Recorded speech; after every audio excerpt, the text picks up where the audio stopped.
Halo sahabat pecinta catur, selamat datang kembali di Catur Talk Indonesia. Dan lagi-lagi pertemuan mereka bertemu kembali Magnus Carlsen menghadapi Daniil Dubov pada kategori Blitz Tata Steel Chess India. Bagaimana permainannya berlangsung, mari kita simak. Magnus Carlsen putih mengawali langkah dengan pion ke-4, direspon E5, kuda ke F3, kuda ke C6, dan gajah ke B5, pembukaan Ruy Lopez atau Spanyol di papan. Direspon dengan A6 oleh Daniil Dubov, Morphy Defense, gajah mundur, kuda ke F6. Di sini Rokari juga biasanya diaktifkan juga langsung benteng ke depan apabila diterima kuda, tetapi terlebih dahulu kuda ke C3 dilanjutkan oleh Magnus Carlsen mensupport pion sentral. Gajah ke-7 mempersiapkan rokade. Putih rokade terlebih dahulu. B5, gajah mundur, baru rokade dari Daniil Dubov. D3 mensupport pion juga membuka diagonal gajah. Begitupun dengan hitam D6, maka pion ke-4 menawarkan benteng ke B8, pertukaran pion terjadi, dan pion ke H3 menjaga peta penting G4. H6 begitupun dengan hitam, benteng ke E1 dengan ide ke depan supaya dapat mensupport pion rencana ke depan pion melaju atau tidak. Kuda terlebih dahulu aktif ke depan teman-teman untuk juga mereposisi diri. Di sini juga benteng ke E8, kuda ke E2 betul saja, gajah ke F8, dan kuda ke G3.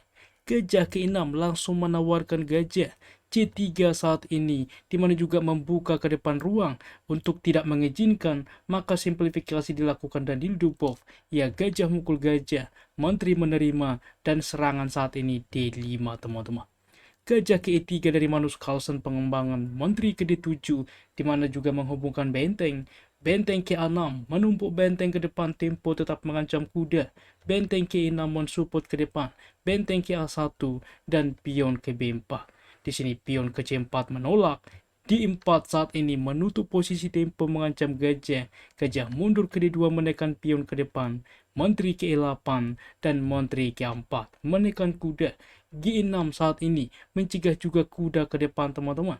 Direposisi juga kuda dengan kuda mundur ke E2, maka kuda ke H7 mendorong pion ke depan. Kuda ke C1 fokus rencana F5. Pion menerima pion pertukaran, kuda ke B3 dan benteng ke D8. Di sini juga benteng ke E1 karena rencana hitam memang untuk mensupport ke depan. Akan tetapi teman-teman bahwa kuda ke A5 juga pilihan.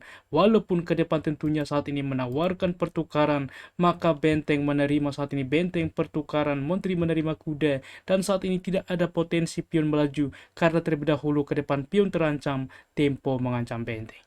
Akan tetapi teman-teman cukup berbeda ini juga blitz tentunya, waktu cukup krisis.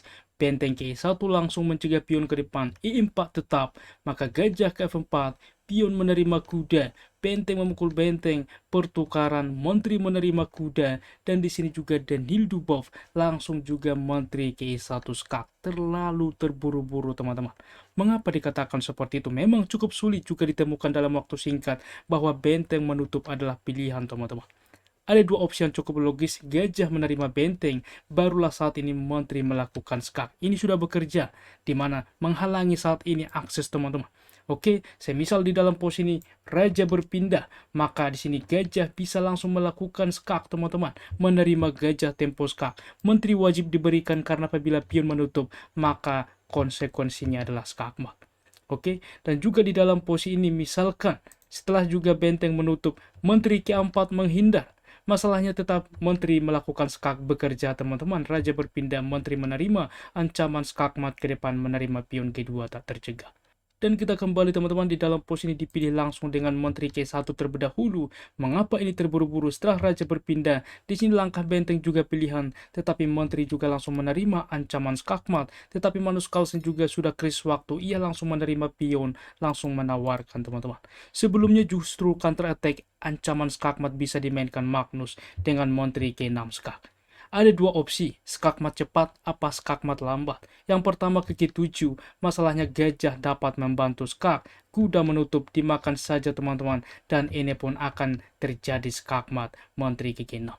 Dan juga pilihan kedua selain raja ke G7 ialah raja juga berpindah ke H8, maka gajah juga tetap melakukan skak, gajah menutup, dimakan saja, maka menteri melakukan skak. Kita lihat tidak bisa melaju ke baris ke-6, raja wajib mundur, maka diterima benteng, ancaman skakmat pun akan terjadi.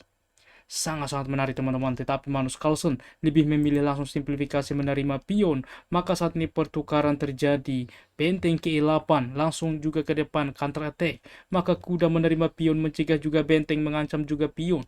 Gajah ke G7. Maka kuda menerima pion. Gajah menerima pion, kuda menerima pion tempo skak. Raja berpindah, gajah juga langsung menerima pion menggerogoti pion satu persatu. Benteng ke-2 skak. Raja ke ketiga, B3 saat ini untuk promosi ke depan. Dihentikan benteng ke B6. Gajah ke C1, maka gajah terlebih dahulu melakukan skak, raja berpindah kuda ke F5, maka B2 satu petak lagi. Tetapi cukup sulit karena ke depan apabila promosi langsung dimakan oleh benteng. C5 saat ini counter attack, siapkan promosi. Kuda ke F6, C6, kuda ke sentral saat ini, maka benteng melakukan skak, raja berpindah C7 saat ini satu petak lagi promosi. Benteng ke C2 mencegah, maka kuda ke sentral menekan benteng. Benteng ke C3, benteng ke B7 ada open skak ke depan. Raja menghindar, gajah ke E5, langsung juga ada ke depan kuda berpindah membuka diagonal.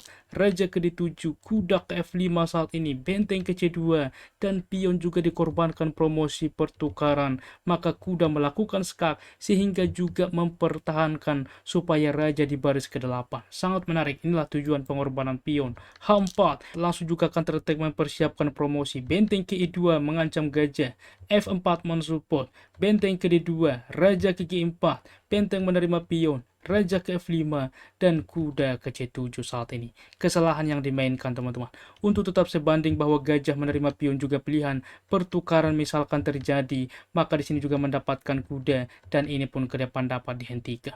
Akan tetapi ketika dimainkan kuda ke C7, maka Magnus Carlsen lagi-lagi dengan luar biasanya menemukan kombinasi teman-teman untuk mendapatkan ke depan pion ini, sehingga ia memiliki keunggulan pion dengan kuda melakukan skak. Raja berpindah, gajah menerima saat ini. Raja menerima kuda, ada open skak saat ini teman-teman. Sehingga juga mendapatkan pion B2. Pertukaran kita lihat keunggulan pion ini yang menjadi kemenangan. Apabila hanya pion H4 yang tersisa, ini adalah imbang teman-teman. Sehingga masih dilanjutkan teman-teman. Dilakukan skak, raja advance dihentikan pion. Dan di sini benteng melakukan skak sehingga saat ini benteng ke H1.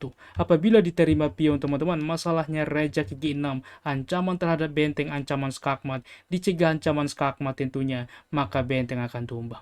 Oleh sebab itulah teman-teman, kita kembali benteng ke H1 masih dicoba, maka saat ini dilakukan skak teman-teman, raja advance untuk juga mempersiapkan saat ini pion promosi. Dan setelah tentunya langkah saat ini raja ke E8 mempersiapkan pion promosi, di sini juga Danil Dubov menyerah. Karena apa teman-teman? Bahkan diberikan juga ke depan menteri ini, dan di sini juga keunggulan satu benteng cukup mudah ke depan skala Grandmaster memanage dan memenangkan permainan. Luar biasa bagaimana party yang terjadi. Lagi-lagi kita lihat teman-teman, Magnus Carlsen menjuarai kategori Blitz diikuti Wesley So dan Arjun Ergesi. Pragnananda, Vidit Gurati, dan Danil Dubov, Nodirbek Absatorov, Nihal Sarin, Narayanan, dan Vincent Kaiman. Dan adapun tingkat akurasi permainan mereka, Magnus Carlsen 84,2% dan Danil Dubov 80,4%. Demikianlah ulasan catur menarik hari ini. Jika suka teman-teman, jangan ragu pencet like yang membuat kami semakin bersemangat lagi di dalam mengupdate konten catur menarik lainnya. Catur Yes Indonesia Jaya, keep sharing and keep loving. Bye-bye.